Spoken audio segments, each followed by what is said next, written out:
Good evening. If you've made it this far, you might just want a moment of silence. Take a deep breath, turn off the light, and put your phone away. You don't have to watch, just listen. If this resonates with you, if you want more stories like this, then yes, you can subscribe. But only if you want to. Now, close your eyes. The story begins. In the darkness before everything, there was no time, no form, no direction. There was only a breathing silence. And then, a sound. A small drum began to beat, slowly, rhythmically. Dum, dum, dum, dum. This was the beginning. The one holding the drum was Shiva, and he said nothing. He just danced. With one hand, he held the rhythm of the universe.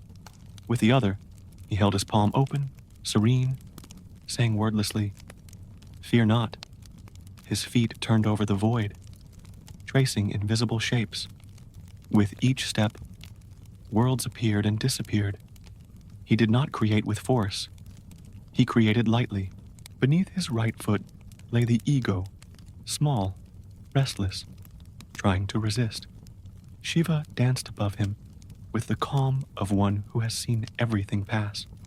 His eyes were half closed, his hair swirling like a cosmic wind, and the universe followed the rhythm of his feet. The dance wasn't a spectacle, it was sustenance. That's what kept everything going. Nothing there required comprehension. It was enough to observe, and whoever saw it, even without understanding, was already part of the dance too, and the drum kept playing. In the beginning, before there was form, there was vibration, a sound that came from nowhere, but spread throughout everything, a sound without matter, but with weight. This sound was the drum, small, symmetrical, made of two hemispheres connected by a string. Damaru, they called it. And it wasn't just an instrument, it was the beginning itself. Shiva held the drum with his fingers raised, his gesture firm and serene. Each beat marked the difference between nothing and everything. There were no words, there was no color, but there was rhythm, and the rhythm was enough to wake the universe from within the darkness. Dum, dum, dum, dum. The pulse was constant, but never the same. Each beat brought an imperceptible change, a fold in space, a thread of time stretched taut. With the drum, Shiva didn't tell stories. He shaped them. There was no intention of controlling anything. He simply let the sound do what it always did, make space for what didn't yet exist. The sound waves became forms. The forms then became forces. And the forces, well, they knew what to do. Gradually, the elements emerged as if remembering themselves. First, fire, not a visible flame, but the energy that warms and transforms. Then, water, the flow that carries, molds, and dissolves. Then, air, the breath that travels without asking permission. Earth, dense, firm, containing everything without judgment. And finally, ether, the space that envelops, allows, and listens. None of this came with a bang. There was no rush. There was no explosion. It was like watching something grow from within, like a thought slowly finding words. Creation wasn't a spectacle. It was a process. As the drum played, Shiva remained motionless. His eyes, half open, saw beyond appearance. There was no emotion on his face, neither joy nor sadness, only awareness. Each sound was a choice, but not in the human sense. It was a choice like that of a seed that decides to germinate when it feels the time is right. The universe expanded smoothly. There was no chaos. There was movement. Each note struck on the drum created a pattern that repeated itself on different scales, in particles, in planets, in the future. gestures of those who didn't even exist yet. Sound marked the frequency of everything. Rhythm was destiny. Around Shiva, shapes began to emerge. Spirals, vortices, concentric cycles. Nothing straight, nothing definitive. It was as if time itself was learning to move forward, and anyone watching from the outside, if it were possible to see, would have the sensation of witnessing the birth of something that had never ceased to exist. The drum's vibration never stopped, but it wasn't the same all the time. Sometimes it was slower, as if observing before acting. Other times, it was faster, as if testing possibilities. But even in the variations, there was order, an order that didn't need explaining. At the center of it all, Shiva, inert yet utterly present. The body did not yet dance, only the drum spoke, and it spoke to everything around it, to the silence, to the void, to possibility. The dance would come later, but now was the time for preparation, for vibration, for summoning. Because the sound called, it called to principles, symbols, archetypes. It called to everything that existed beyond flesh and mind. It called to the memory of the world, the memory that all creation carries within itself, the will to be again. And then, from the edges of the newborn space, directions began to emerge. North, south, east, west. Not as geographic points, but as inclinations, as trends, as forces pulling reality in different directions. The dance would need them. It would need imbalance to exist. But for now, there was still stability. The drum continued. Dum dum dum dum. And each beat went deeper, not into outer space, but into the very fabric of the world. The sound was no longer just sound. It was foundation. It was structure. It was the invisible skeleton of existence. Shiva, still silent, kept his gaze fixed on the center. There was no rush. Everything was in its proper timing. And now, the drum began to echo in the distance. Its waves spread through futures, yet to be lived. Its vibrations touched stories, yet untold. They called to eyes, yet to be opened. The world had not begun with light. It had begun with sound, and the sound continued. The sound was established. The drum continued to vibrate, rhythmic, sure. But something was beginning to change. Shiva's body, until then immobile, yielded to the ancient impulse. A foot moved. A turn began. And then, without announcement, without explosion, the dance emerged. It wasn't a decorative dance, nor ornamental. It was a structural dance. Every gesture shaped something. Every turn altered the course of reality. Shiva danced with precision, but without rigidity. He was fluid as water, dense as stone, light as wind. Dance wasn't art. It was function. All around, the still fresh space bent before the movements. It bent, stretched, learned from the gesture. Reality took shape from the movement. There was no architect, there was a dancer, and there was no ground. Shiva danced in the void, and by touching the void, he created support. The arms opened wide. In one, the drum. In the other, the palm facing forward, the gesture of fearlessness. A third arm held the fire, and a fourth, invisible at first glance, guided the balance.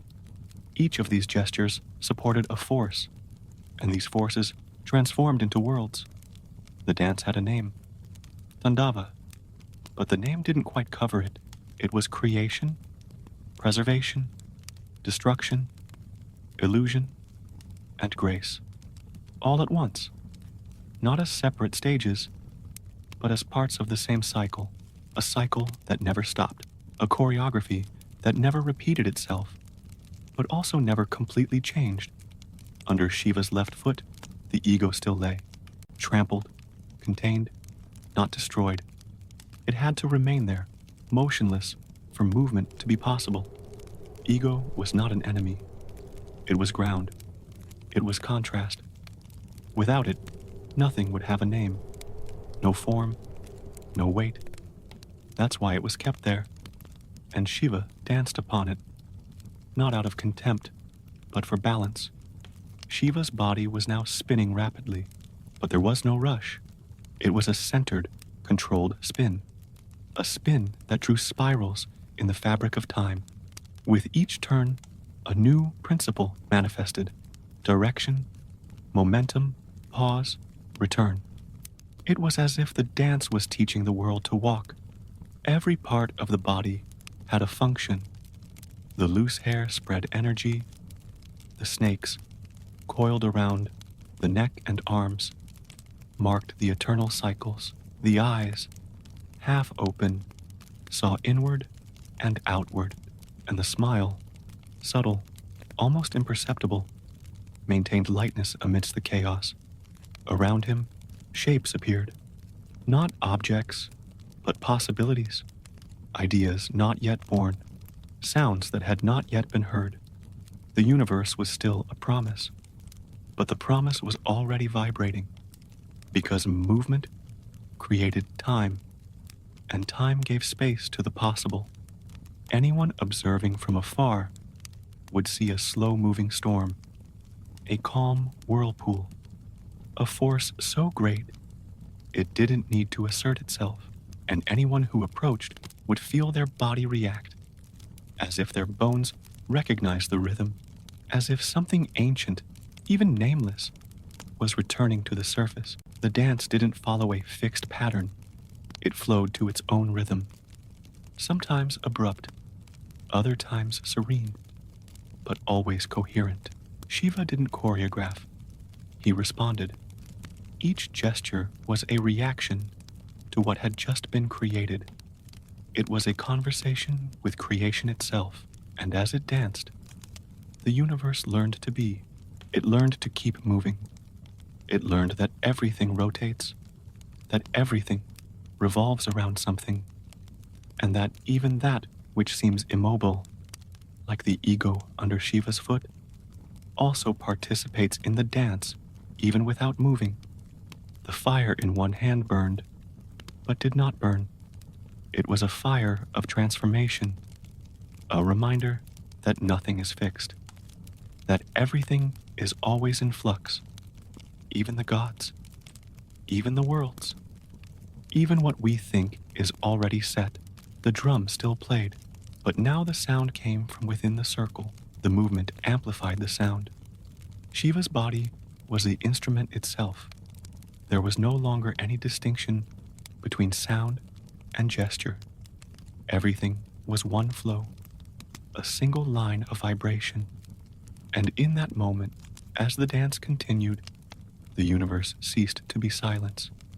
It became form and meaning and time. Space curved, time expanded, and the world, little by little, began to understand what it meant to exist. Shiva danced, and in dancing, he taught, without saying anything, without demanding anything, simply showing, with his body, that everything is rhythm, everything is impermanence, and everything is movement.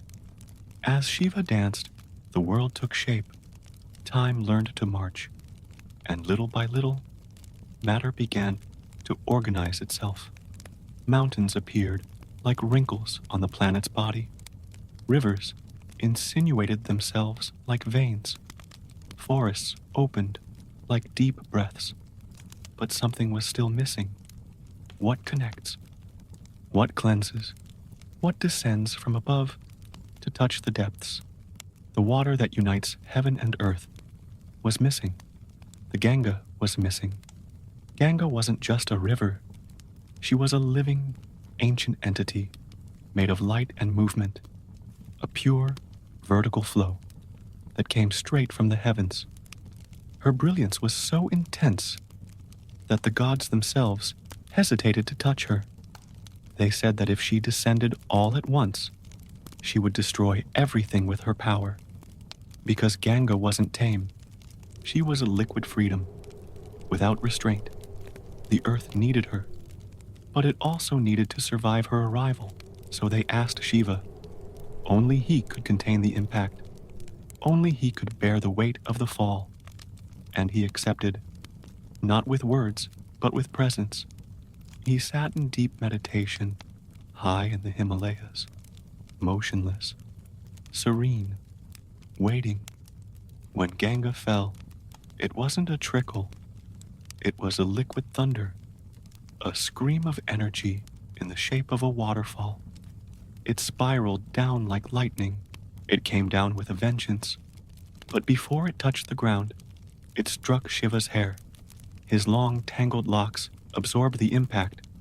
And there, amidst the thick, dark strands, Ganga was caught, unbound, contained. It snaked through her hair like someone learning to slow down, like someone discovering that strength doesn't have to be violence. Shiva didn't dominate her. He simply held her, and little by little, the water found its way, flowing in threads, in drops, in gentle currents. Now, yes, it could touch the earth without destroying it. The first drop that touched the ground was like a breath of remembrance. The ground trembled, but did not give way. Ganga spread, opening paths, creating banks, drawing routes that would be followed for centuries. Wherever it passed, life was born, food grew, faith was awakened. Shiva, still motionless, kept his eyes closed. It wasn't effort. It was surrender. His body served as a bridge, a transition between heaven and world. And there, in that meeting of water and silence, something new emerged, a kind of balance that wasn't rigid but dynamic, a restrained fluidity, a living containment. Ganga became more than a goddess. She became a living memory of what descends from above and learns to adapt, of what could destroy but chooses to transform, of what finds in others a gentler rhythm. As it flowed, kingdoms on its banks were born. Entire cities were organized around its curves. Ancient peoples saw it not just as a river, but as an axis, a mirror, a liquid compass. And it all began in that moment between Shiva's hair and the newly formed ground. The dance had stopped, not because it had ended, but because it had given way to the still gesture. Shiva was now the pillar between strength and restraint. He wasn't holding Ganga back out of pride. He was receiving her out of care. And this gesture said more than any teaching. It said that power lies not in holding back, but in sustaining what comes with greater strength than we. And Ganga, in turn, learned. She learned that her fury could also be a blessing, that her speed could become direction. She descended with more wisdom now, still impetuous, still free, but with a new kind of listening. The listening of someone who has passed through the hair of a god. The encounter between the two wasn't a conflict. It was a different kind of dance, a stepless choreography made of presence and transformation, one saying to the other, "I recognize you, and together we can do more." Since then, wherever Ganga touches, something awakens, be it mud, stone, or thought. She cleanses, but also reveals. She takes, but also gives back. And Shiva, seated above, continues to allow. He continues to be the channel. He continues to hear what comes from above, and silently returns what the world can bear. The water now flows peacefully. Time passed. Water had descended from the heavens and gently touched the earth. But Shiva's dance wasn't just fluid, it also burned. Because where there is creation, there is friction. And where there is friction, there is fire. Not just any fire, but the fire that destroys to make space, the fire that consumes what is worn out, the fire that reveals what still pulses. This fire was present in Shiva's eyes, and also in his feet. It was discreet at first, a spark behind the half-closed gaze, but it soon grew. It was the fire of one who has seen too much, of one who holds more than anyone can imagine. Shiva's eyes burned not with anger, but with clarity. They pierced appearances. They didn't dwell on masks. Where everyone saw form, he saw flux. Where everyone saw security, he saw illusion. And then, as the fire in their eyes ignited, something inevitable began. The dance changed. The rhythm became more intense. The steps more marked, the arms wider. Destruction approached, not as punishment, but as necessity. Because what does not renew itself rots. And Shiva knew this. That's why he danced with the fire. The ground trembled beneath his feet. Reality was contracting. Fixed structures were beginning to crack. His ego, the one that had previously remained beneath his feet, now cracked. It tried to resist, to harden, but there was no longer room for what refused to change. And then the fire descended from his eyes to his body, from his body to his feet. Shiva stomped his feet firmly. Each step was a blow to the old time, each turn a crack in the sterile repetition. There was no cruelty. There was urgency. He danced the end of things that didn't know how to end on their own. The ancient cities, the fixed beliefs, the soulless names. Everything trembled with the rhythm of his feet. But even there, amidst the destruction, there was beauty, because the dance was precise. Nothing was random. What remained standing was what knew how to dance together. What broke was what had hardened too much. Shiva wasn't a judge. He was a mirror, and the fire that came from him didn't choose targets out of vanity. He only responded. In myths, this was said to be the fiercest tandava, the most terrifying aspect of the dance, and at the same time, the most liberating. Because when everything collapses, what's left is essential. What withstands the fire is what matters.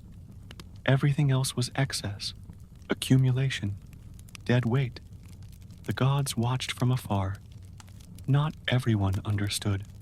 Some feared, others silently respected, because they knew. When Shiva dances with fire, something greater is about to happen. It's not just about extinguishing it. It's about clearing the space for what is yet to be born. Shiva's body was now burning from within. His every movement left a fiery trail, but he didn't scream. He didn't rage. His fury was silent, almost compassionate. It was the kind of destruction that didn't need to prove its strength. It just needed to fulfill its purpose. Around him, the air grew warm. Shapes wavered. The world watched, poised between fear and relief. Because deep down, everyone knew what was being destroyed was no longer useful. What was being said goodbye was not needed. It merely took up space. And then, in a brief, absolute instant, Shiva stopped, his feet firm, his arms outstretched. The fire still pulsated around him, but the dance had ceased. The silence returned with a vengeance, a new silence, different from the silence of the beginning. This was the silence of the aftermath, the silence of open space, of clean ground, of lighter air. The fire hadn't disappeared. It had merely withdrawn. It still shone in Shiva's eyes, but now, at rest. Not as a threat, but as a memory. A reminder that everything must end someday, and that the end, when it comes with lucidity, can be a beginning. The ground, once trembling, was now firm, not as before, but as if it had just been rebuilt. and Shiva, standing, breathed. The world around him breathed with him. There was calm, and there was space, because the fire passed, and took with it what was already past its time. After the fire, the world needed silence, not the silence of absence, but that of profound presence, the kind of silence that comes after all has been said, after all has fallen. And it was in this interval that Shiva walked north, upward, toward where the air thins and sound dissolves. He climbed the Himalayan mountains, unhurried, without anyone, without any gesture of authority, just his body weary from dancing and his mind turned inward. There in the midst of the stone, he found his place, an ashram, not built, but formed, shaped by time, by snow, by wind, a refuge invisible to hurried eyes, but alive for those who know how to recognize what is not visible. The ashram was simple, nothing about it shone, no ornaments, no displays. It was like Shiva himself, essential. In the center, a cave, dark, deep, unadorned. That was where he sat, not to escape the world, but to listen to what came from within. Because after dancing, one must pause, and after creation and destruction, one must digest. Shiva knew this. He sat cross-legged, his spine erect, his eyes half closed. He didn't sleep. He didn't meditate. In the ordinary sense, he simply remained. Time there was unhurried. The days passed without being counted. The seasons came and went, bringing ice, fog, weak sun, biting winds. And Shiva remained. His hair grew. The serpents rested. Thoughts ceased. There was no searching, no longing, no promise. There was only a very rare kind of presence, one that doesn't try to be anything other than what it is, and that was enough. They said that, in this state, he accessed another layer of reality, a more subtle one, where what seems separate reveals itself as united, where what seemed important dissolves, and what is essential appears as a thin thread, almost invisible, but strong enough to hold everything together. There, in the ashram, Shiva was not the destroyer, nor the dancer. He was simply consciousness, not an idea, but an experience. He did not think about the world. He was the world, still, breathing within. And it was there that many came seeking wisdom, not because he spoke, but because his silence said what no one could name. Rishis, monks, wanderers, and even gods approached slowly. They sat around, without asking questions, and Shiva, without moving, transmitted something that wasn't an explanation, but a presence, as if those who stayed near him long enough began to remember what they had forgotten. Stories about this ashram spread, but few found the place, because it wasn't visible on maps, and those who searched only with their eyes couldn't see it. Another way of seeing was needed, one that emerged when the search grew weary, when nothing else was desired. Only then would the mountain reveal its refuge, as if waiting for the right moment to be found. The ashram wasn't just a geographic space. It was a state, a way of being, and whoever reached it, even for a short time, carried that silence with them, a silence that wasn't an absence of sound, but of agitation, of demand, of the need to be something. There, everything could exist as it was, without effort, without comparison, without fear. Shiva, at that time, didn't perform miracles. He didn't change the course of rivers. He didn't save anyone. He simply kept alive the possibility of being whole in the now. And that, in itself, was a revolution. Because in a world full of noise, haste, and demands, someone who wants nothing becomes a mirror, and this mirror reveals. Sometimes someone would approach in pain, in doubt, in guilt. Shiva didn't respond, but he didn't judge either. He just looked, a look that didn't condemn, but included. And there, in that lack of reaction, something dissolved. Defenses fell, guilt faded, and what remained was what had always been there, a mind longing for peace, a heart longing for rest. The ashram didn't promise enlightenment, nor power, nor destiny. It offered something simpler, rest, and that, for many, was all, because only in rest can something new emerge, and Shiva knew this. That's why he stayed there. That's why he continued, breathing with the world, in silence, on high, where everything begins anew, even without seeming to. High in the Himalayas, the silence was complete. Shiva remained in meditation for countless cycles, not out of obligation, nor out of escape, but because there, in that stillness, there was truth. He sought nothing. He waited for no one. But the world, even still, continued to spin. And, in the spin, something approached, or rather, someone. She came slowly, not as if invading, but as if returning home. Her name was Parvati. Parvati wasn't strange. She was familiar. She was ancient.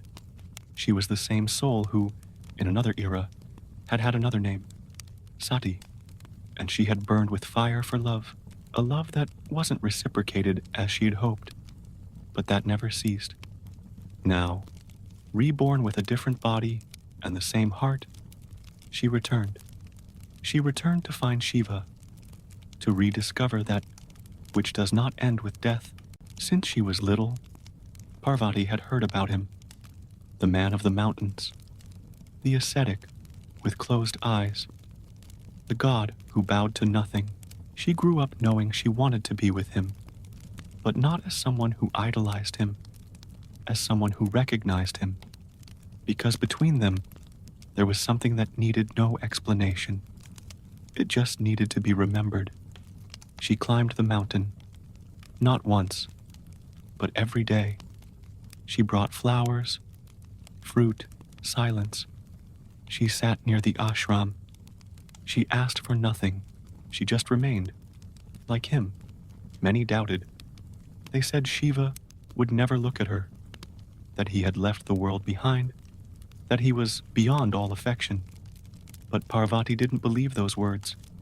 She knew another kind of time, one measured not in days, but in presence. And slowly, something began to change. Not outside, but inside. Inside Shiva, at first, imperceptible. A breeze, a memory, a faint shadow in the depths of the silence. He didn't open his eyes, but something inside him was no longer the same. Her presence touched where neither fire nor dance had touched. It touched slowly, unhurriedly, unintentionally.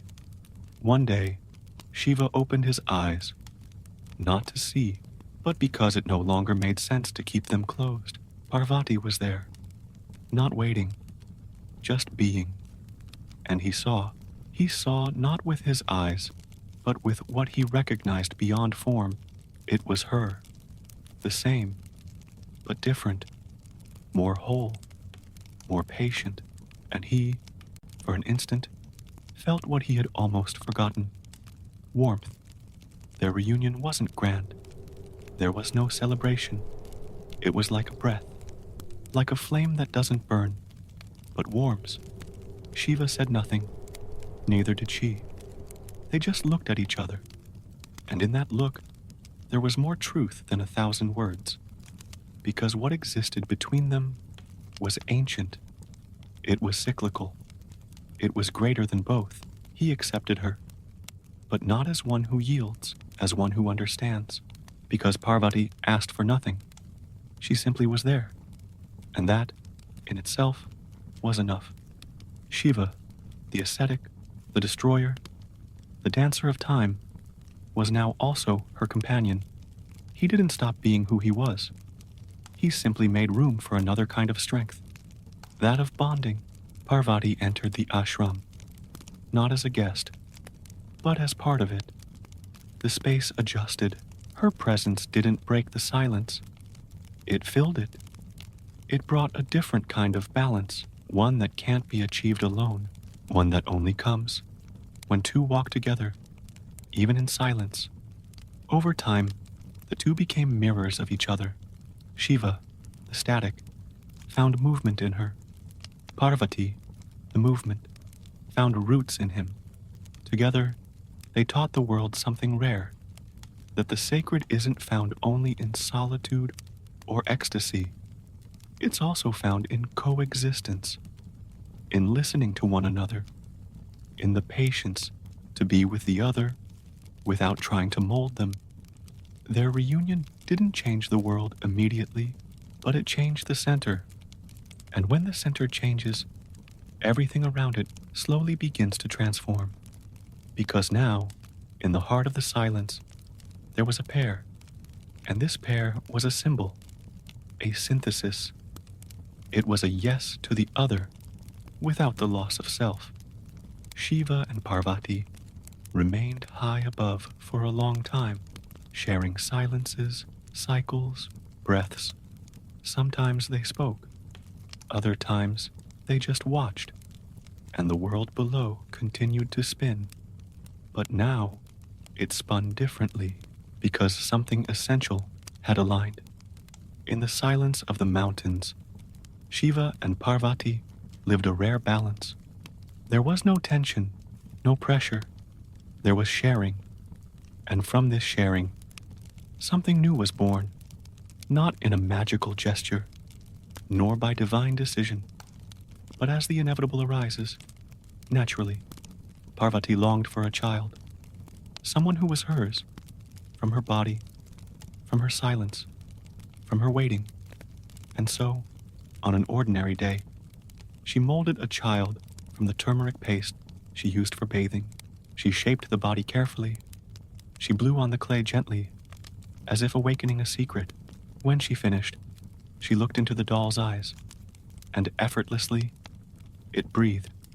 The boy opened his eyes. He didn't cry. He simply observed the new world calmly. He had golden skin, serene features, and a gaze that was too attentive for someone so small. Parvati smiled and named him Ganesha. He needed nothing more. He was complete.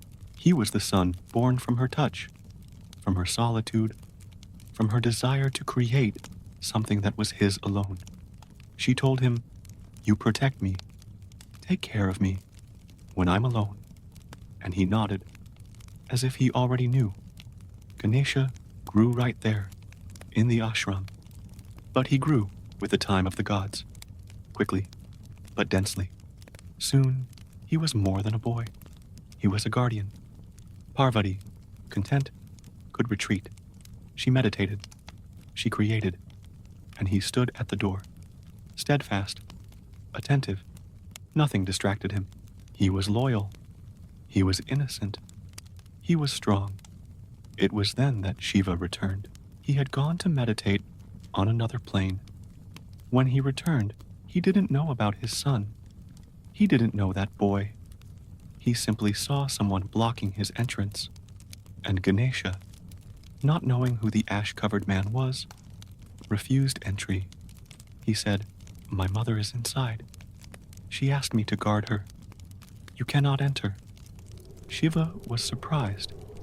He didn't sense a threat, but an obstacle. And Shiva didn't like being impeded. There was an exchange of words. Then, an exchange of gestures. Ganesha was strong, but Shiva was the bringer of doom. The tension grew too quickly, and in an instant, the unthinkable happened. Shiva, in an impulsive gesture, cut off the boy's head. The body fell soundlessly. The silence returned with a bad taste, and Parvati came out. She saw what had happened, and said nothing. She just looked at Shiva, a look that pierced through, a look that said everything. He understood. He understood not as a god, but as someone who had made a mistake. And that, in that mistake, he had broken something that could not be undone, but it could be recreated. Shiva went out into the forests. He searched for the first living creature he found, lying on its side, sleeping with the world's time. It was a young elephant, serene, pure. Shiva, with reverence, picked up the animal's head. He returned to the ashram and placed it on the boy's body. Ganesha breathed again, but now he was different. A hybrid being, one with a head of wisdom, a body of courage, and a soul of silence. Parvati welcomed him without surprise, as one who understands that love undergoes transformations, as one who accepts that the sacred also makes mistakes, but tries to correct them. Shiva looked at his son and bowed. He asked for forgiveness, not with words, but with presence, and he declared, "Before every beginning, you will be remembered. Before every step, you will be invoked." And thus, Ganesha became the Lord of beginnings, the one who removes obstacles, the one who protects the path, the one who understands that strength without calm is only noise. Ganesha held no grudges. His new face held a tranquility that came from elsewhere, from someone who had seen death and returned, from someone who had been broken and remade. He smiled with the lightness of someone who demands nothing. He simply fulfilled his role. The ashram now had a different energy. The balance between Shiva and Parvati had expanded. It had form. It had a name. It had a story that had begun with error, but had become a symbol. Because sometimes what arises from conflict can teach more than what arises in peace. And Ganesha stood, firm, attentive, guarding not only the ashram, but the invisible paths between worlds. For a time, there was peace. Shiva remained high above, with Parvati and Ganesha. The dancing had ceased. The fire had subsided. But the world, in its own logic, never remained stable for long. On another plane, far from the silence of the mountains, 3 cities had risen, not of stone, but of illusion. They were called Tripura, 3 floating fortresses, built by beings who had forgotten balance and fed on the desire for control. The 3 cities were driven by pride. They possessed technology, wisdom, and power, but they had no center. Each floated on a different level of reality. One dominated the heavens, another the earth, the third, the space between them. Together, they formed a trinity of domination. The lords of Tripura were ascetics who had meditated, yes, but not to liberate themselves. They meditated to conquer, and conquer they did. Their cities were beautiful, immense, impenetrable, but they were hollow. It was said that the 3 could only be destroyed with a single arrow, fired at a specific moment when they were all aligned. Only then would the shot pierce them all. One chance, one instant, and an archer worthy of the task. The gods gathered, they discussed, they measured strength, and they all agreed on the same name, Shiva. He listened, not enthusiastically, but attentively. He knew this was no ordinary battle. It wasn't against monsters or armies. It was against fixed ideas, against life forms that believed themselves invincible because they had isolated themselves from change. Shiva felt no anger. He felt the weight of responsibility. He knew the time of these realms was over, and that it was up to him to end this cycle. The chariot was built from the elements. The earth became the wheels. The sun became a bow. The moon, a string. Mount Meru, a support. And Vishnu, in the form of an arrow, waited to be launched. Brahma would be the driver. Everything was ready. But Shiva, still standing, hesitated, not out of doubt, but out of respect, because destruction wasn't pleasure. It was a duty, and he only performed duties when the time called for them. The moment arrived. The three cities aligned in the sky. For a brief instant, their shadows touched the same spot. Shiva climbed into the chariot, silent, unruffled, unhurried, his eyes half closed as always. He raised his bow. The arrow was nocked, and in a single movement, he shot. There was no noise. There was no blood. The cities, traversed, dissolved like smoke. What seemed concrete proved fragile. What seemed eternal proved excessive. Tripura fell, and with it, the illusion that one could escape the dance. Shiva stepped down from the chariot. He didn't celebrate. He just took a deep breath. The gesture had been made. The arrow had run its course. The gods thanked him, but he didn't respond, because there, amid the invisible wreckage, was more than ruins. There were lessons, and those lessons didn't need to be spoken. The battle against Tripura wasn't against an enemy, it was against crystallization, against the attempt to freeze the flow of existence. The three cities represented the three forms of illusion: pride in what one knows, attachment to what one has, and fear of change. And Shiva, by destroying them, punished no one. He simply returned the world to movement. After the battle, he returned to the Himalayas. He climbed slowly. As always, Parvati was waiting for him.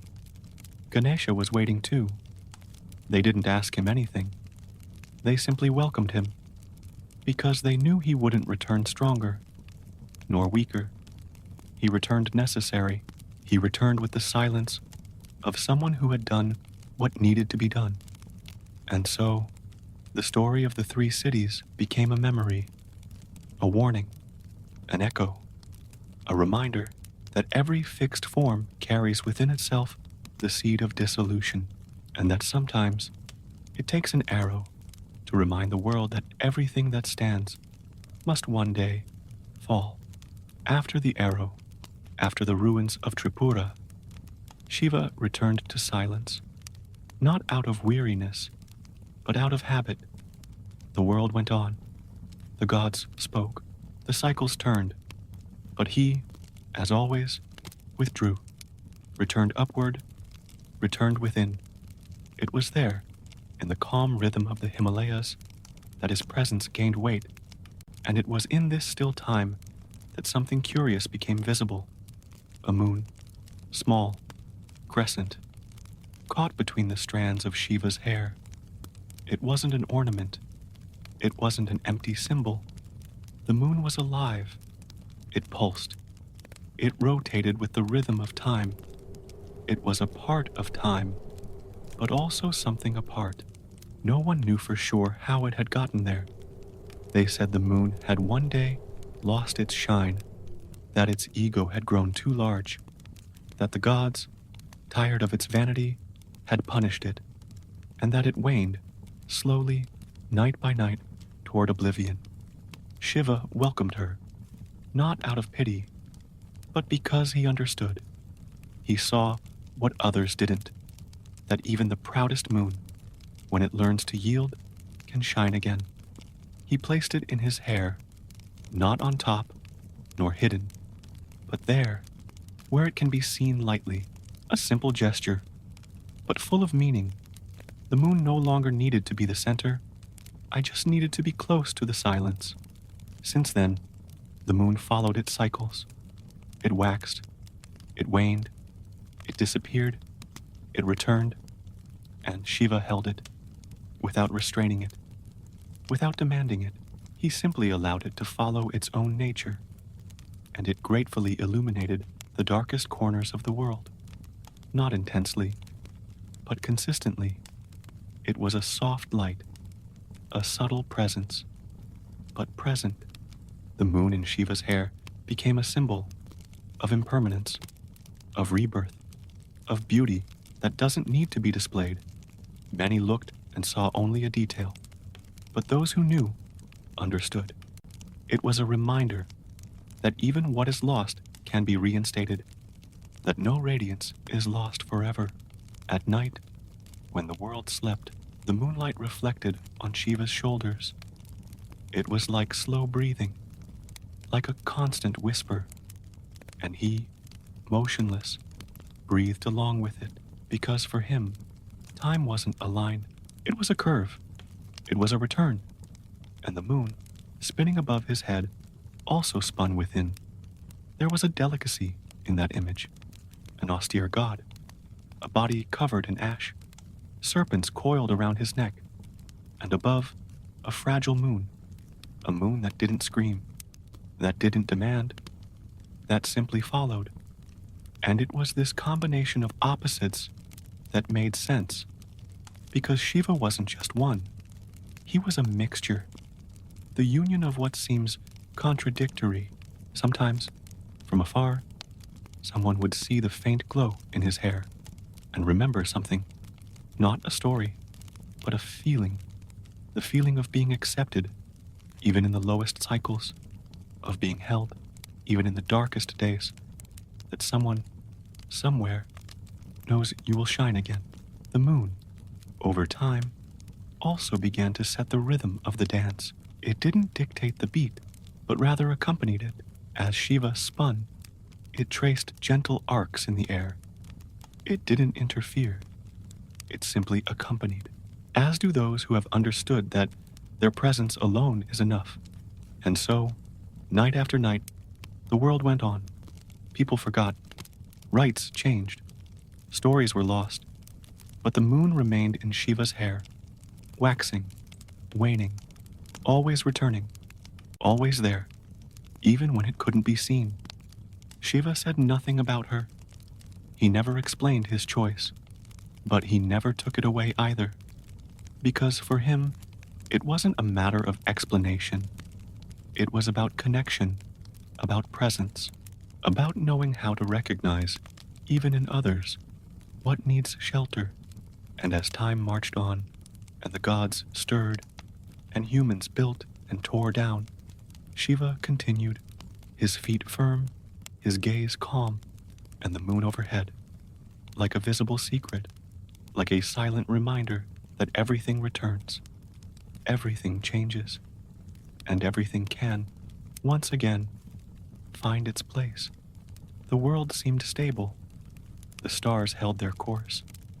The rivers flowed unhurriedly. Shiva meditated above. The moon rested in his hair, but somewhere in the fabric of time, something trembled. It wasn't visible. It wasn't audible, but it was felt. An ancient uneasiness buried beneath the regular cycles of creation. It was Rudra, and Rudra didn't sleep forever. Rudra wasn't another god.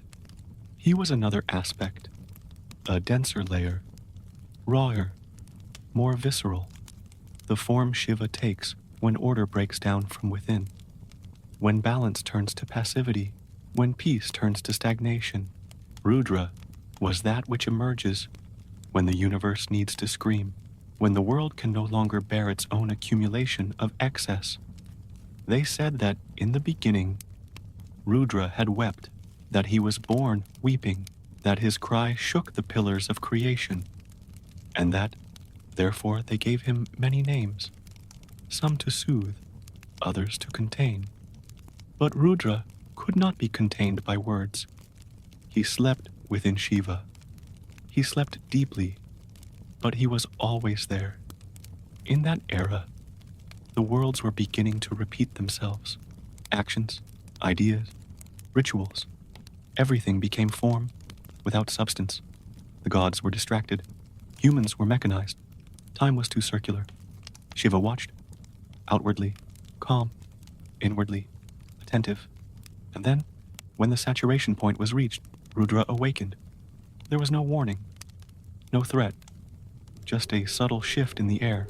The silence that had once been restful was now tense. The energy circulating around Shiva began to burn. His eyes, until then half closed, opened. not as if seeing, but as if tearing. The transformation wasn't physical, but it was total. His body remained the same, but his presence changed. It was as if the same fire that had once flowed through his feet now ignited within his chest. Rudra had awakened, and the world, unbeknownst to him, was already reacting. The forests fell silent, the waters shrank, the winds changed course, and the gods hesitated, because even they, with all their power, knew Rudra is not to be opposed, nor to be worshipped. He is to be understood from afar and respected. Shiva, now Rudra, descended from the mountains, not in a hurry, but with determination. Each step was a message, a break in the repetition, a gesture that said, enough. He didn't speak. He didn't shout, but everything around him felt it. He felt as if time itself were being re-evaluated, as if cycles were on trial. Wherever he passed, masks fell, illusions melted, adornments lost their luster. Rudra didn't need to touch. His presence already dismantled what was inessential. Kings wavered, sages fell silent, temples trembled, because there was no hiding what was false before him.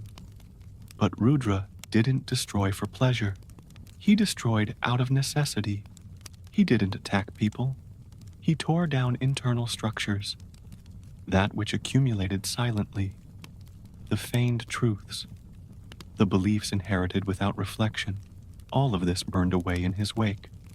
Some feared him, others knelt, but Rudra would not be captivated by external gestures. He responded neither to fear nor to adoration. He moved only with coherence. Where there was imbalance, he appeared. Where there was rigidity, he opened cracks. Where there was deceit, he breathed truth. And after days, perhaps eons, when the world had been cleansed of itself, Rudra ceased. He didn't disappear. He simply withdrew. He returned to the depths, to the center. Like a wave retreating after washing ashore, Shiva returned to silence, but not the same. Now there were marks. There was space. There was clarity. Rudra didn't destroy the world, but it did restore its ability to renew itself. It reminded us that even divinity needs deconstruction, that the sacred isn't what repeats itself, but what is rediscovered, and that sometimes what seems like a threat is just a reminder too strong to ignore. And Shiva, once more on high, breathed. The moon, still in his hair, shone with a different hue, and the world, now lighter, spun at a different pace, for Rudra had passed. After Rudra's passing, there was no noise left. The world had been scrubbed from within, not with hatred, but with firmness. What was excess fell away.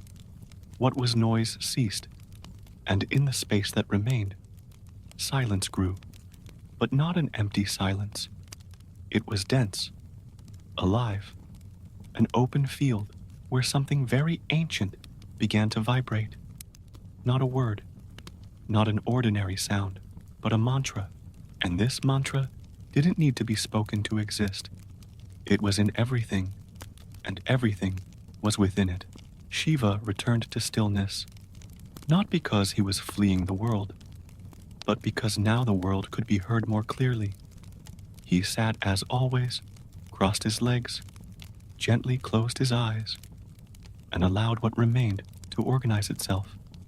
Deep in his mind, or perhaps deep within creation, something vibrated, a sound without origin, without direction, without intention.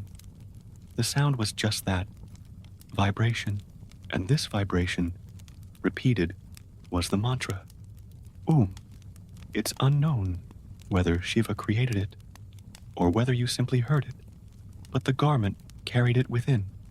Wasn't a name, it was a frequency, a kind of sonic mirror of the universe itself. Whoever uttered it wasn't invoking something external. Rather, they were touching something internal. It was like knocking on your own door and realizing you'd never left. And Shiva, silent, listened to the mantra within his own chest. Around him, the vibration spread soundlessly. The stones felt it. The trees recognized it. The air passed more slowly, and every now and then, those who approached felt a strange sensation, a desire to be silent, but not out of fear, out of respect, like someone entering a temple made only of presence.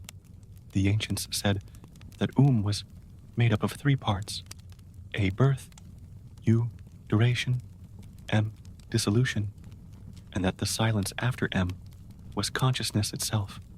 Shiva didn't explain this. He didn't need to. He was this. Each part of his breath seemed to repeat these stages. Inhale, hold, release, pause. The mantra could be felt in the rhythm of the planets, in the cycle of the moon, in the beating of the heart. Aum was what connected everything wirelessly.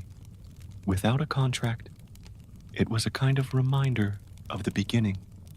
And in the silence that followed Rudra, this sound echoed as if reteaching the body to exist. Some disciples arrived at the ashram. They didn't ask for anything. They just sat around. With their eyes closed, they tried to listen, but not with their ears, listening with their bodies, with their attention. And little by little, each one began to perceive the mantra within themselves, not as an instruction, but as a forgotten presence, an original rhythm. Shiva didn't lecture, but he taught, with his own stillness. His body was the slate, silence, the ink, and the mantra was the lesson.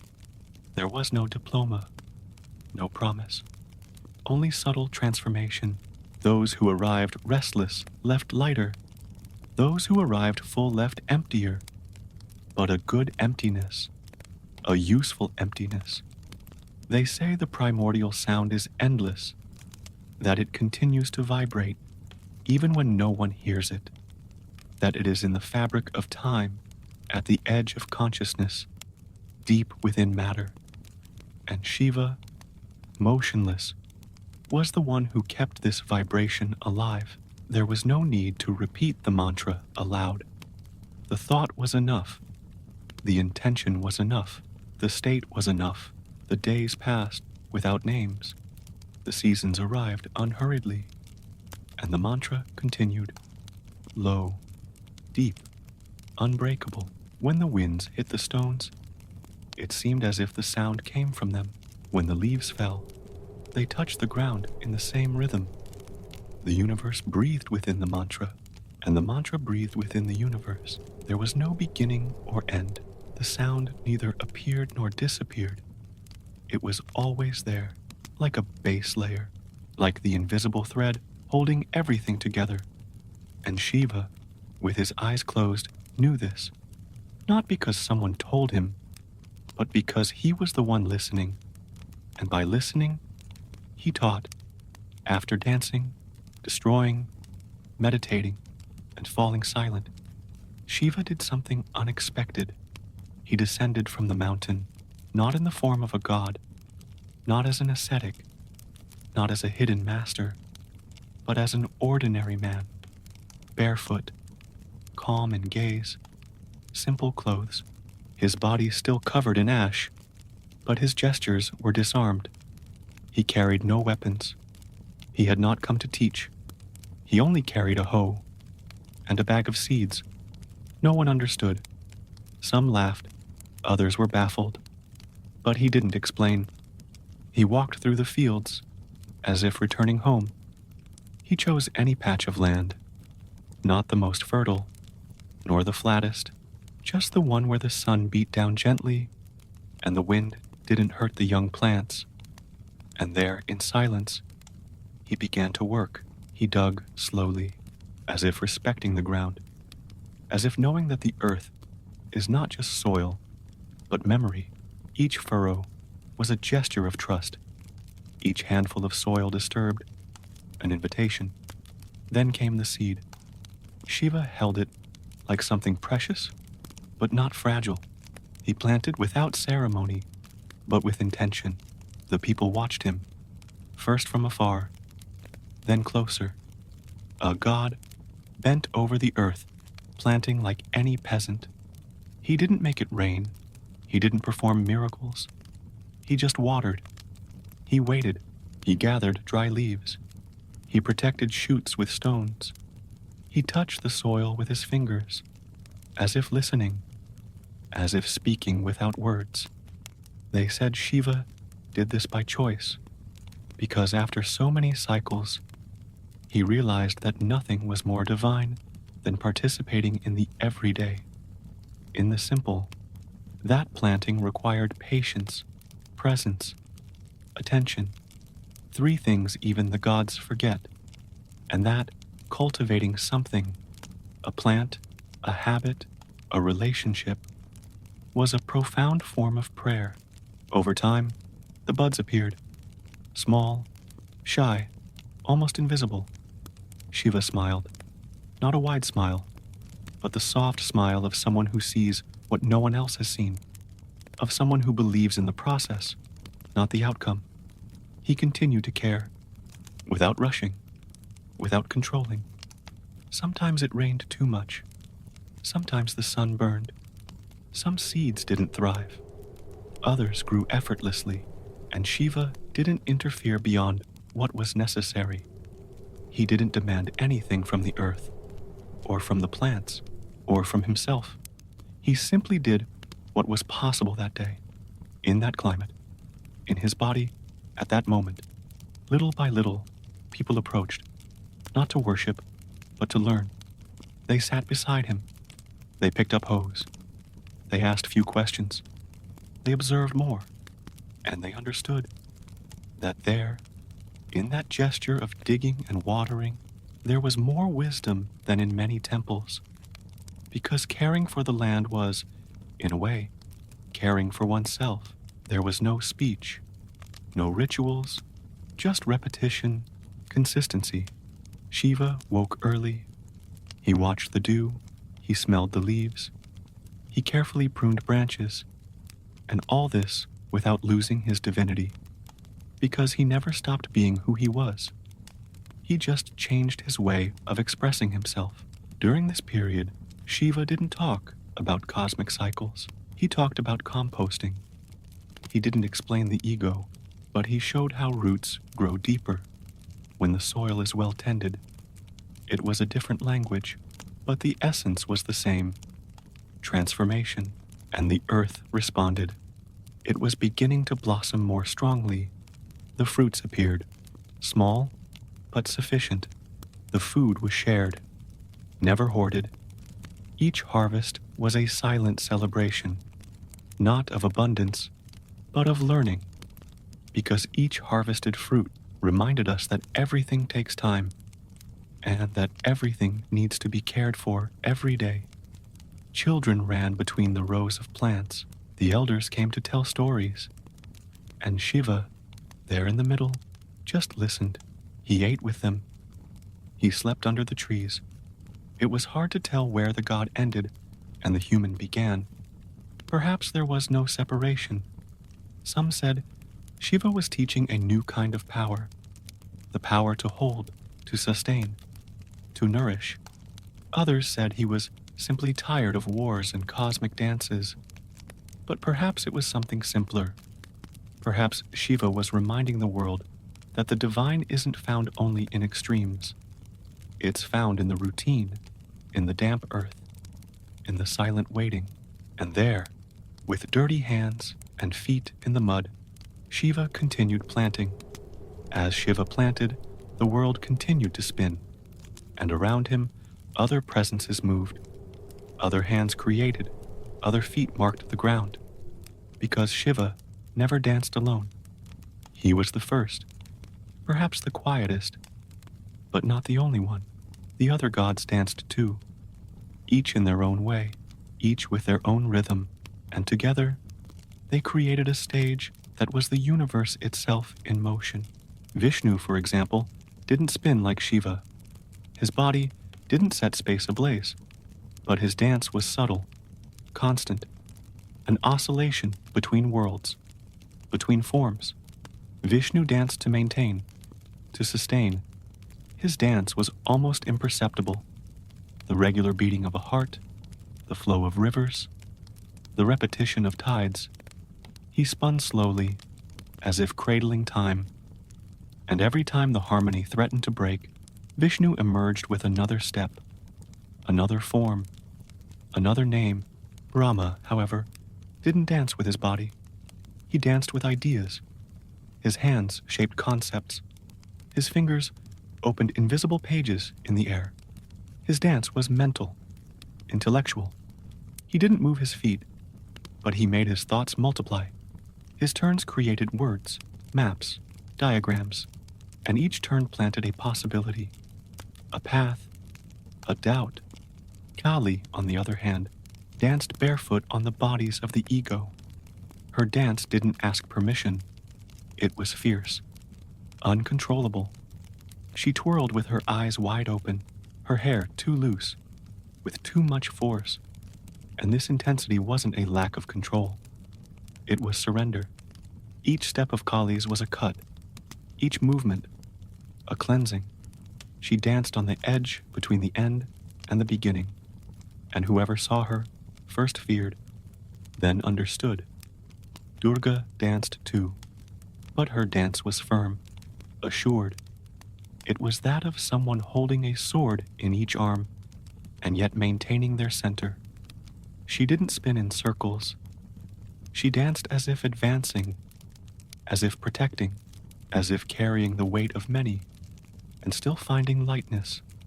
Her rhythm was internal, restrained, but powerful. Ganesha, for his part, danced with joy. His turns were playful, his gestures, celebrations. He danced to open paths, to dispel fear.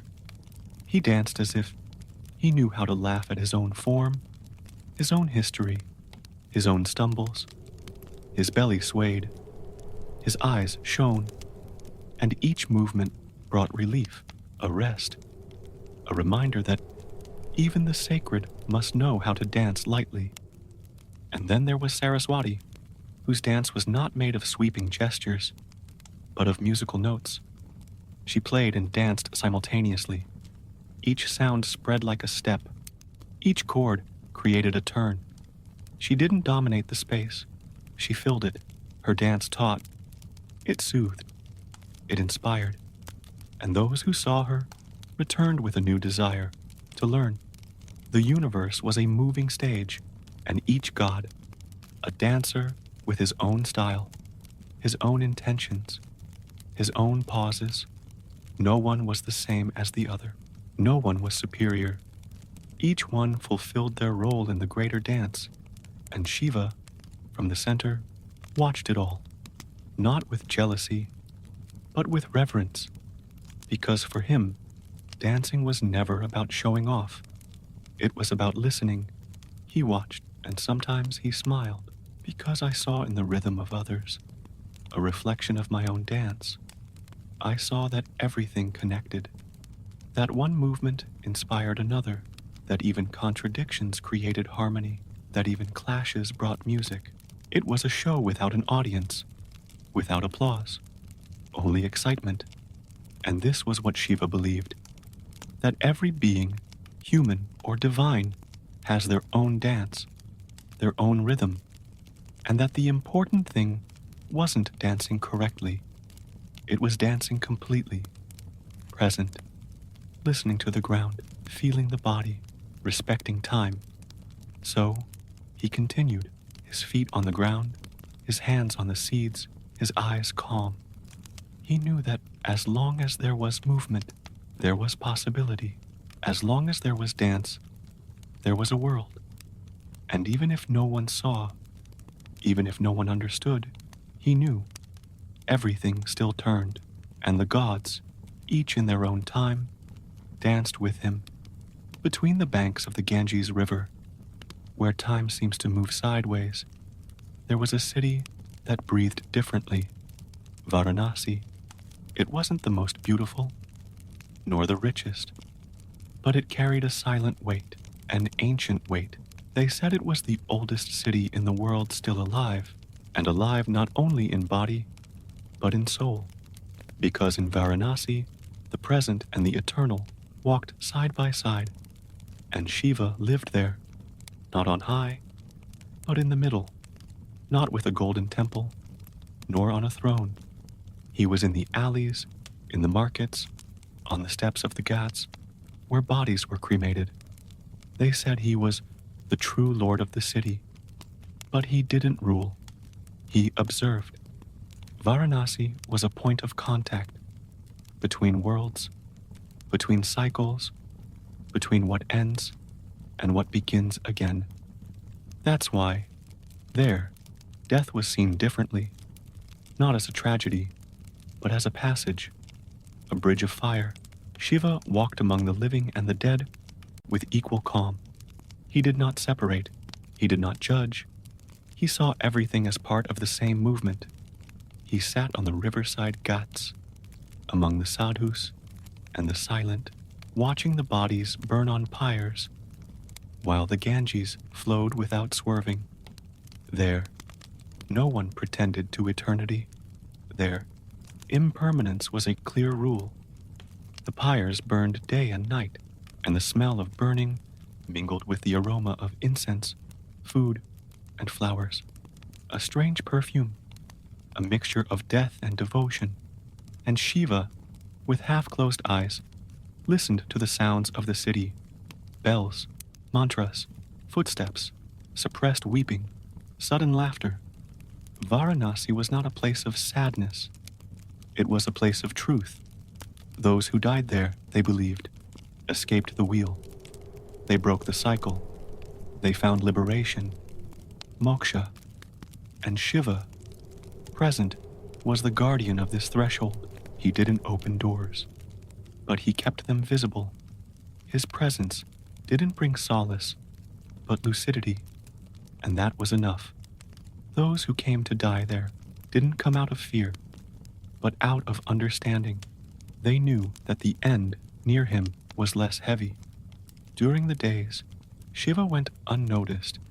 He seemed like just another man, but his eyes, always those, betrayed something else. A kind of gaze that doesn't demand, that takes its time, that has seen it all, and yet remains curious. He saw each person as part of the same fabric. There was no real separation, just different ways of being. At night, Varanasi changed its rhythm. Oil lamps floated over the river, prayers became music, and shadows became characters. It was then that the city seemed to remember that everything there was a ritual, from sunrise to its last breath. And Shiva, silent, watched with respect. He didn't participate in the rituals, but he sustained them with his presence. Some said that time itself avoided crossing Varanasi, that there, clocks hesitated, and perhaps it was true, because in that city, dates mattered little. What mattered was the experience, the moment, the certainty that each breath could be the last, and therefore, it deserved attention.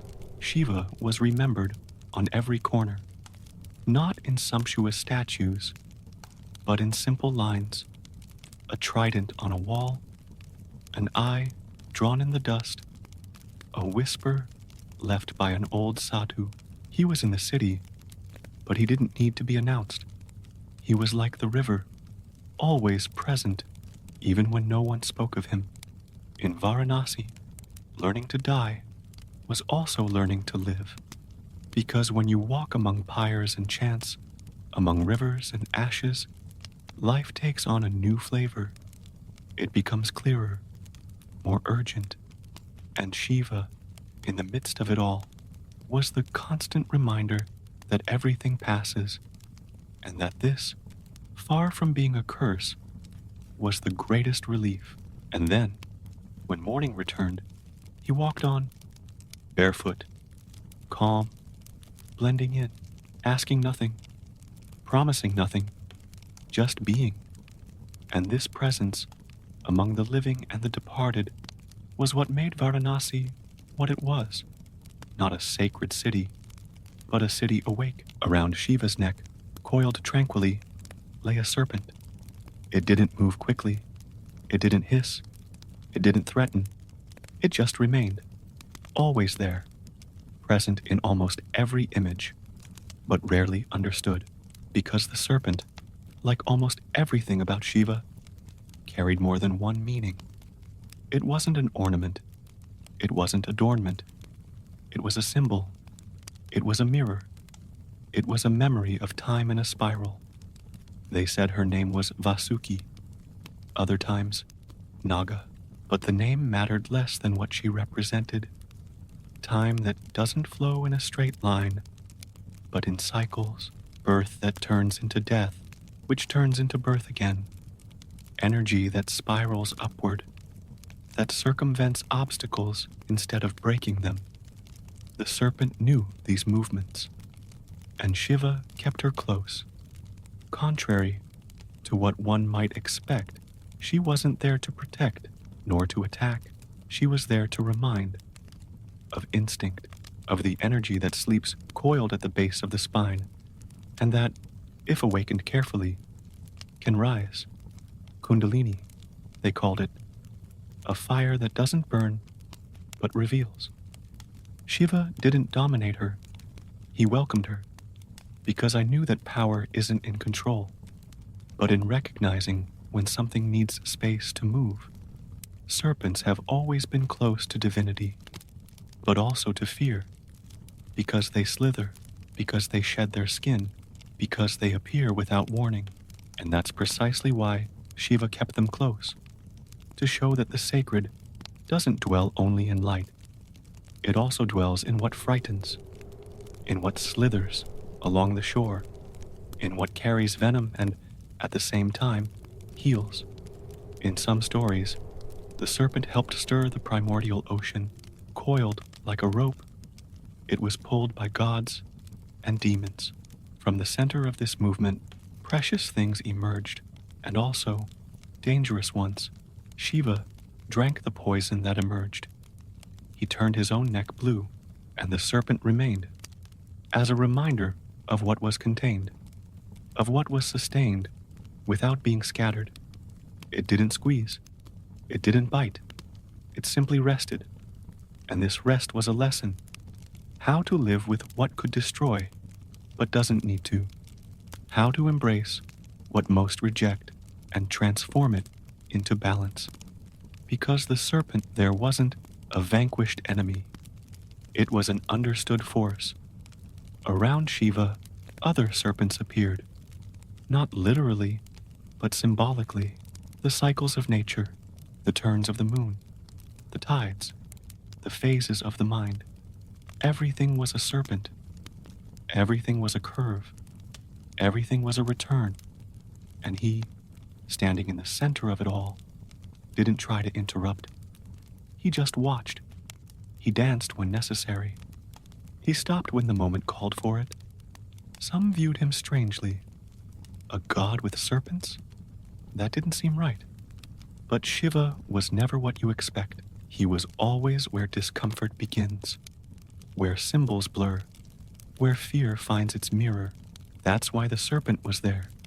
That's why it was essential. She also remembered death, not as an end, but as a transition, as a shedding of skin. With each cycle, a layer was shed, a name, an idea, a sense of pride. The serpent is in no hurry. It waits for the time of shedding, and when it comes, it doesn't look back. It leaves, creeping silently, but full of presence. Around Shiva's neck, she represented this, the ability to change without fuss, to grow without showing off, to reach down to earth and still carry mystery. And he, with his usual calm, let her stay. Let her breathe with him. Let her circulate with him, not as a threat, but as an extension. Those who saw beyond form knew the serpent was time, it was desire, it was the force that, when not denied, transforms into wisdom. And Shiva, with it around his neck, walked between worlds, as if knowing that light does not shine alone, and that darkness also dances. And so, in silence, the serpent followed. Within the body, there is a fire. It's not the kind that burns the skin, nor the kind that consumes wood. It's an older fire, more discreet. It lives between the ribs, deep in the stomach, or perhaps at the base of the spine. Each tradition gives it a different name, but Shiva always knew. This fire is the center. It's the spark that animates. It's the heat that sustains consciousness. It can't be seen, but it can be felt. In silence, Shiva sat cross-legged. His hands rested on his knees. His spine was straight, not out of rigidity, but out of respect for the fire that swirled within. He didn't light it. He didn't control it. He simply created space. And the fire responded. It was a warmth that grew within, unhurriedly, like a memory slowly spreading through the body. They said it was Agni, the god of inner fire, the one who consumes, but also illuminates. Shiva didn't invoke him with rituals. He invoked him with presence, with breath.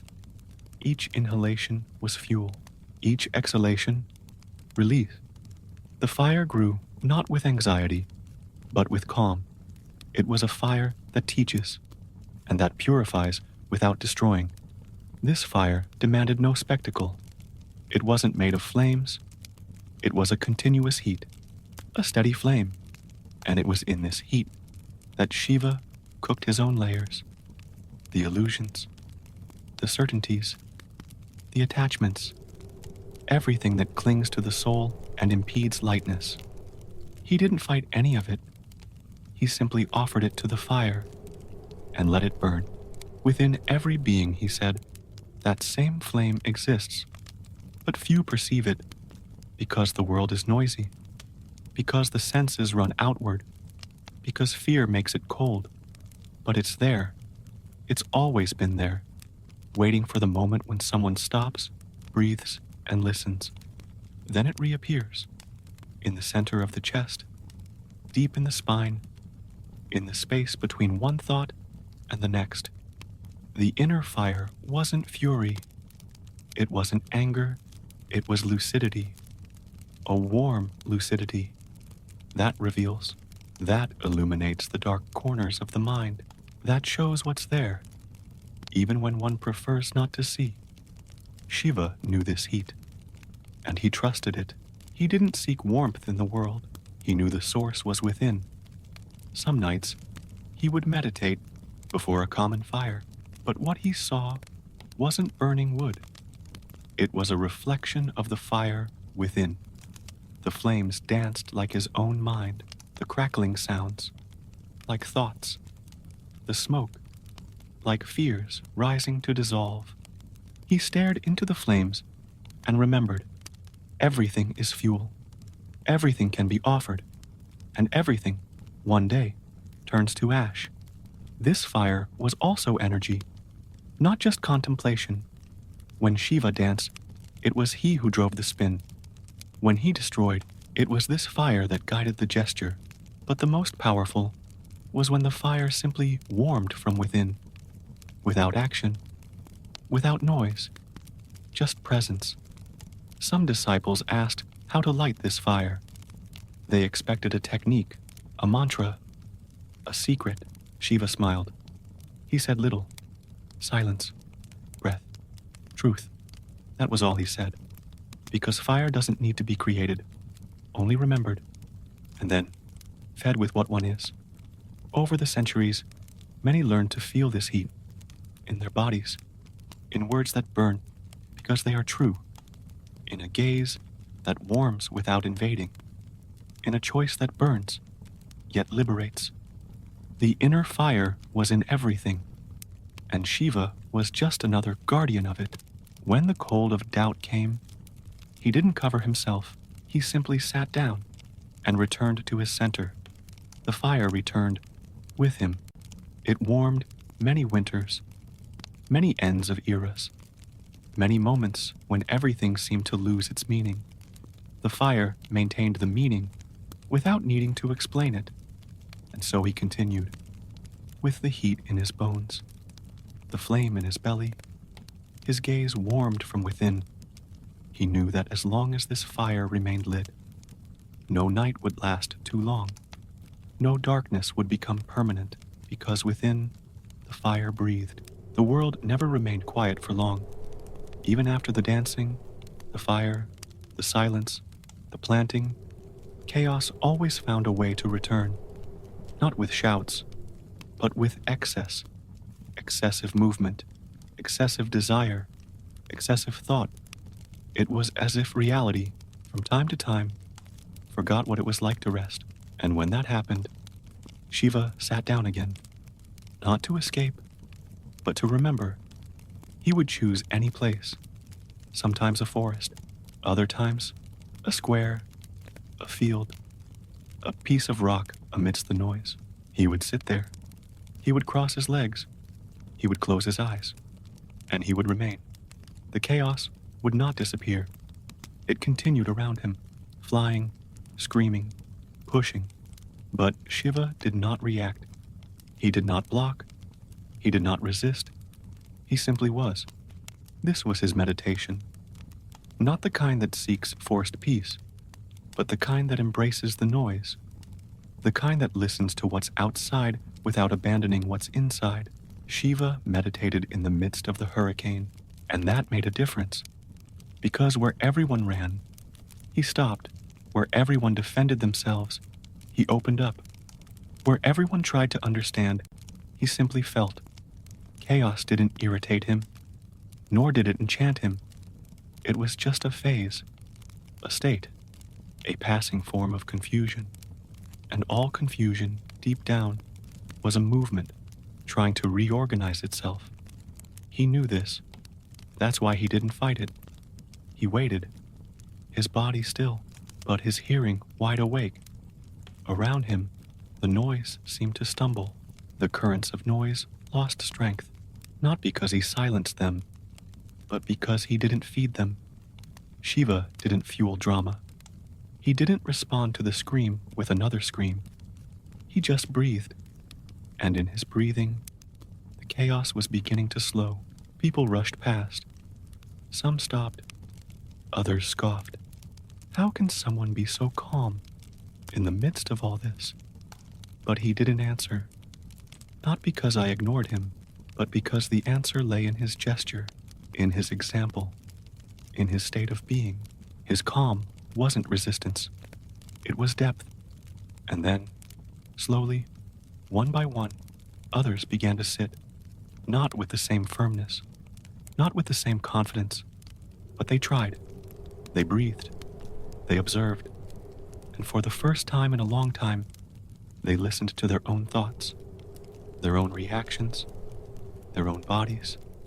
The chaos was still there, but their relationship with it was beginning to change. Shiva didn't say the world needed to stop. He never did. Movement was part of it. The problem was the lack of control, the attachment to agitation, the constant confusion mistaken for life. He didn't want a still universe. He wanted a conscious universe. And consciousness begins in pause. It wasn't easy, because chaos offered distractions. It offered urgency, and urgency seduces. But Shiva remained. He reminded everyone that the center is available, that silence doesn't require isolation, that clarity doesn't require explanations. Just stop, sit, breathe, feel. There were days when he would stay like this for hours, others, entire days. And in that time, a lot was happening. Not outside, but inside. Inside people, inside the atmosphere, inside the very logic of the world. As if his immobility created a vacuum, a deceleration field. And when Shiva rose, nothing seemed different, but everything had changed. The noise continued, but it no longer hurt. The chaos continued, but it no longer dictated the rhythm. People returned to their activities, but with a different outlook, with a different breath. And that was enough, because meditating on chaos wasn't about distancing yourself from it. It was about learning to walk within it with a different pace. It was about not forgetting yourself amidst the noise. It was about remembering that the world doesn't need to be perfect to be inhabited with wholeness. And Shiva, as always, didn't present himself as a teacher, only as a reminder that there is a point of stillness in everything, even in the midst of a storm, even in the midst of traffic, even in the midst of one's own mind. Meditation wasn't the end. It was the thread holding everything together. And Shiva, sitting in the middle of the whirlwind, was that thread. Time, like everything, has an end, but it's not an explosive, heroic, or final end. The end of a world's, when it comes, is silent. It arrives like dust gathering, like a candle that isn't extinguished, but simply allows itself to be consumed. And Shiva, who had once danced creation and sustained routine, was also the one who watched the endings, not with sadness, but with a calm that only those who have seen many cycles can possess. They said the universe, from time to time, collapsed, not by mistake, but by exhaustion. The fabric of reality, used and reused, frayed. Ideas repeated themselves. Forms hardened. Movement lost its lightness. And then the moment arrived. The moment of pralaya, dissolution. Shiva knew when this was approaching. The rhythm of the world changed. Chaos ceased to be agitated and turned to despondency. Energy dwindled. Conversations became predictable. Creations became empty. It was as if everything was living by inertia, without presence, without pulse. And that was when he rose, not in a hurry, not furiously, but with the certainty that something needed to be collected. He walked through the worlds with long but serene strides. The gods felt it, the stars bent, the winds changed direction. Because it wasn't just any god coming, it was the one who dances the end. As Shiva begins his final dance, the entire universe responds, not with explosions, but with surrender. The seas recede, the mountains tremble slightly, the constellations flicker more slowly. His every step dissolves a layer. Each turn unties an ancient bond. Each movement undoes the knot of an era. He dances on the line of time, and that line breaks, not as destruction, but as liberation. Because when time ends, so does the weight, and everything returns to its essence, to the point before form, to the space before idea. Shiva dances not to destroy, but to empty, to cleanse, to make room for what does not yet exist. The worlds that pass away don't scream, they simply cease. Cities fade like forgotten lights. Rivers evaporate without drama. Stories dissolve like dreams upon awakening. And Shiva continues dancing, spinning with the firmness of one who knows what he's doing. His eyes half closed, his body spiraling, fire in his feet, silence in his arms. Some try to resist, to hold on to what still shines, but it doesn't stop them. It just passes, and time does the rest, because nothing sustained by force stands in the face of the dance. Only what is ready to change finds a place in this ending. The ancient gods watch in silence. Some weep, others smile, because they understand that the end is just another breath of the cosmos, a deep exhale, a total emptying before beginning anew. And Shiva, with his drum in one hand and the flame in the other, conducts it all like an invisible score. The earth, once firm, crumbles into particles. The sky, once infinite, folds in on itself. Time, once king, kneels, and space, once a dwelling, retreats. No sound remains, no shadow, no name, only a point, a still point, dense, shining. And at that point, Shiva stops. The body ceases, the eyes close, the drum falls silent, and the flame dies. For an absolute instant, there is nothing, no God, no world, no intention, only emptiness, but an emptiness full of possibility, a sacred interval, a cosmic womb. This is the true end of the worlds, not a collapse, but a suspension, a silence so profound it can contain everything. Shiva does not disappear, he simply rests, recessed in the center, like a seed waiting for the right time to sprout. And there, in that no place, in that no time, the universe waits, quiet, dense, ready to begin again. When the end of the worlds was complete, silence remained. No sound, no form, no thought, just the interval, the breath between one universe and another, the pause that cannot be hurried. And it was in this empty space that something began to move. Not a body, not a sound, but an intention. Small, almost imperceptible, like a faint memory, a light beat, a formless will. The seed. She had no bark, no roots, no color.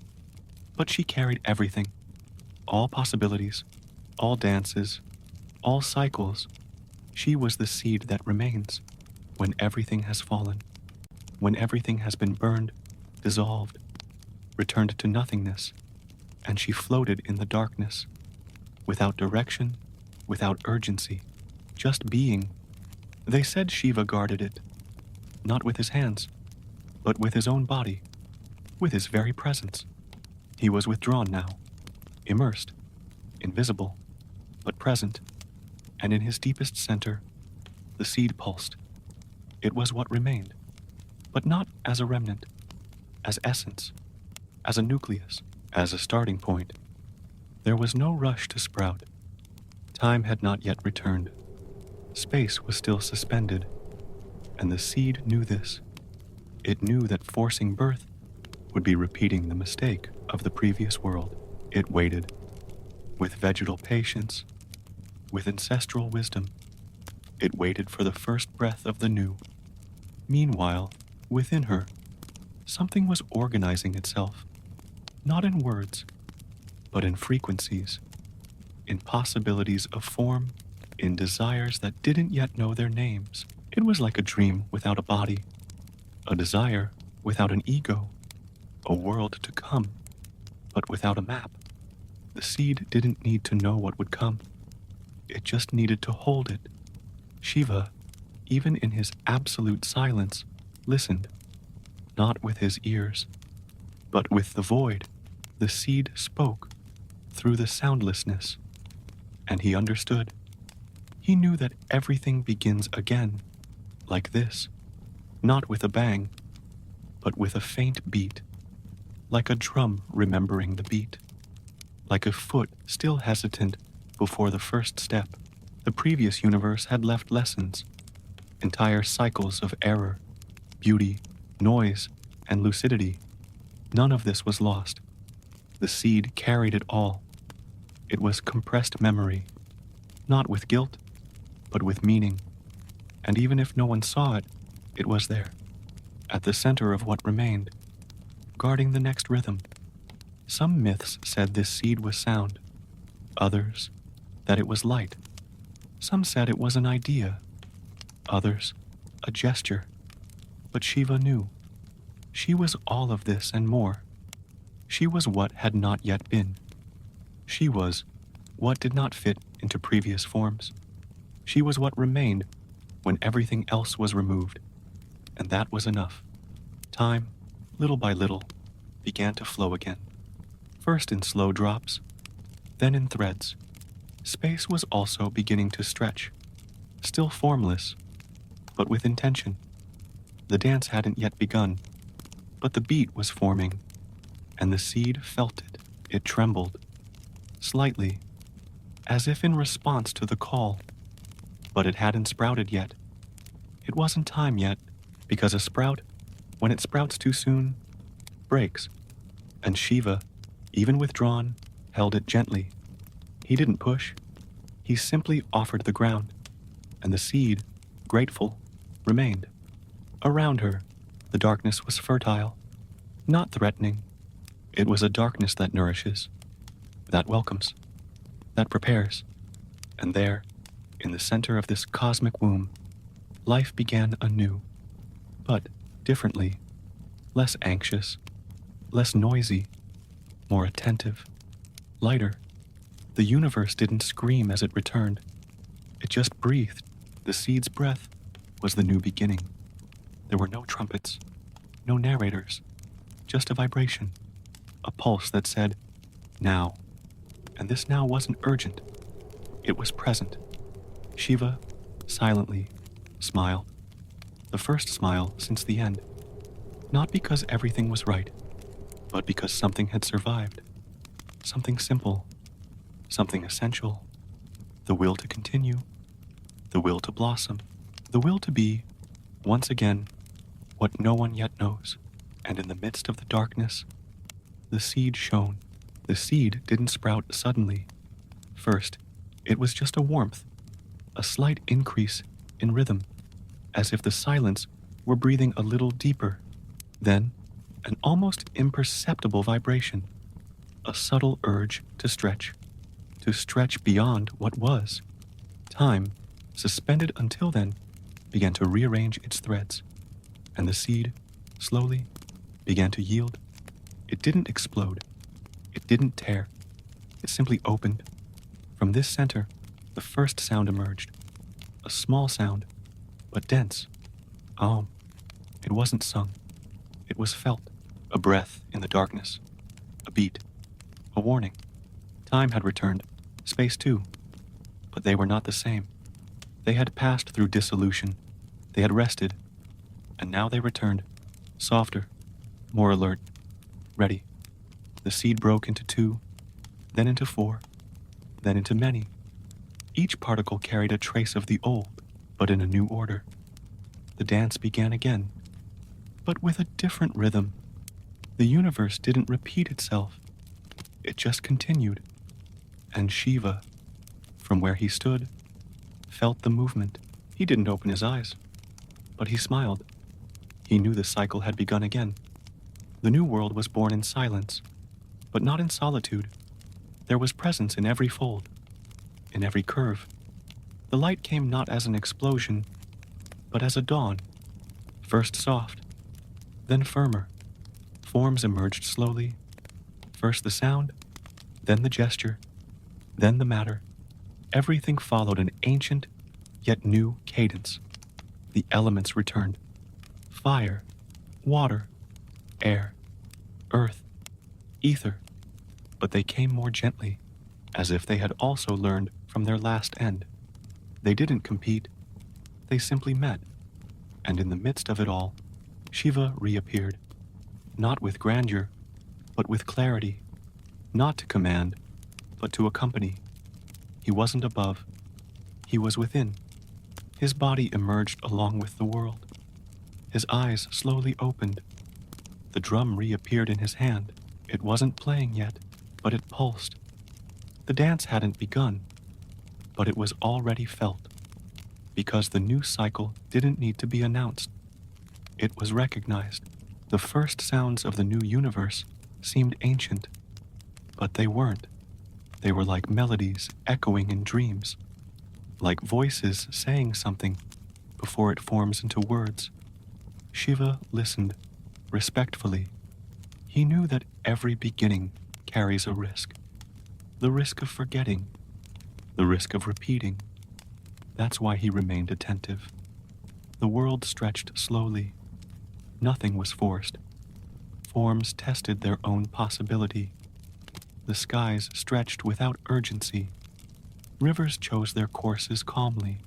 Mountains rose humbly.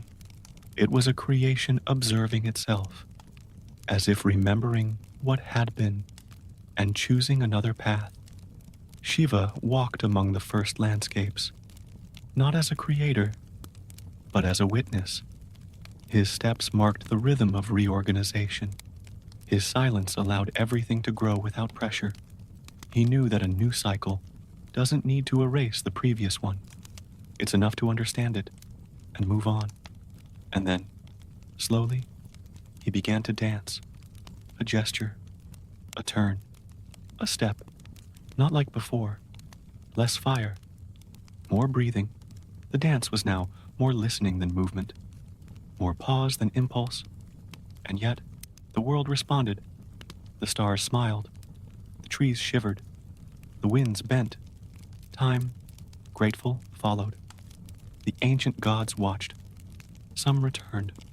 Others emerged with new faces. Nothing was final. Everything was possible.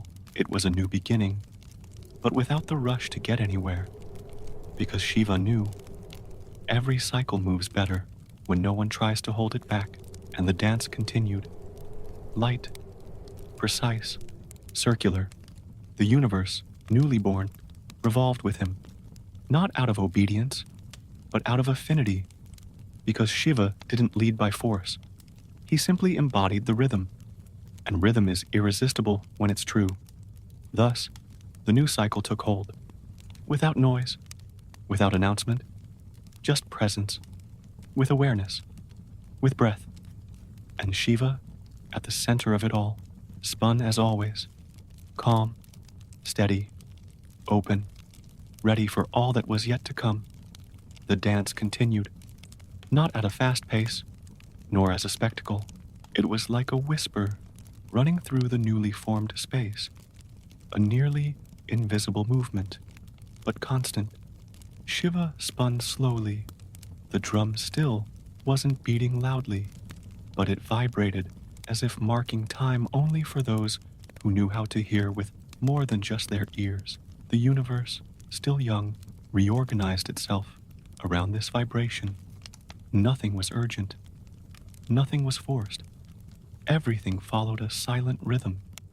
Shapes found their curvatures, sounds their cadences, ideas their contours. Time, now wiser, no longer ran. It walked, with long strides, with time to look around. Shiva walked along, unhurriedly, without a map. His feet touched matter with reverence. Each step was an invitation to linger, to pay attention, to complete the gesture. There was no destination, because he was already where he needed to be. Every place he passed became the center, because the center, for him, was always where you are whole. There were no crowds, no praise, no secrets.